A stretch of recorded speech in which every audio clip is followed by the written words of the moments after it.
আলহামদুলিল্লাহ, প্রথম ডেলিভারিটা পেয়ে গেলাম মিরপুর ১ নম্বর বাতেন নগর থেকে। এটা সনি হলের পিছনে ঈদগাহ মাঠের সামনে দারাজে দিতে হবে। আর এটার ভাড়া আসছে হইলো ৳৯৫, আমি পেয়েছি ৳৭২।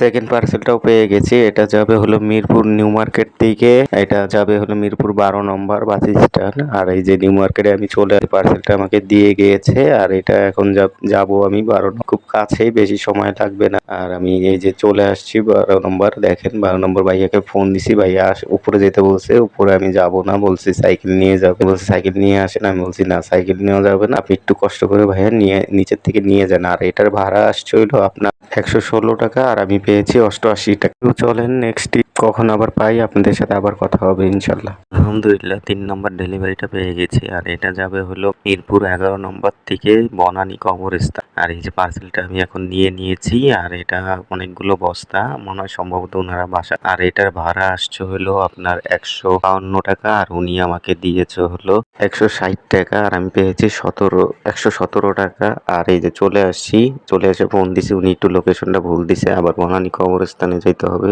কাছেই এটা, চলেন দিয়ে।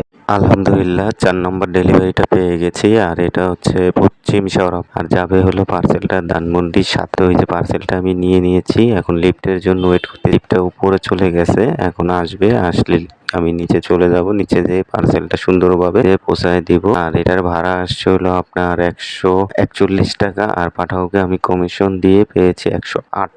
আলহামদুলিল্লাহ, এটাই আজকে শেষ ডেলিভারি আমার, কারণ অনেক রাত হয়ে গেছে। আর আজকে পার্সেল পাইনি তেমন একটা। তো এই যে লিফট চলে আসছে, আমি লিফটে উঠে গেছি। এবার যে পার্সেলটা দিয়ে দিব।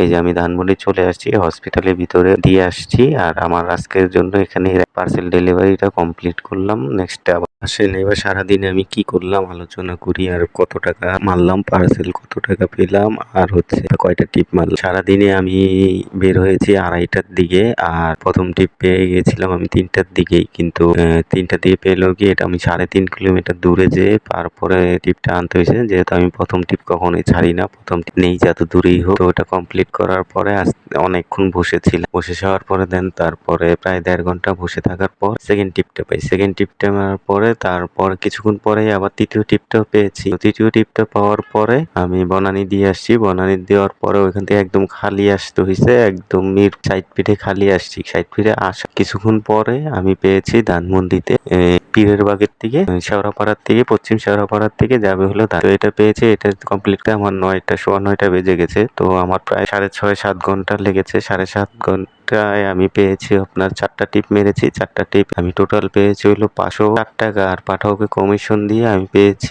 ৳৩৮৭।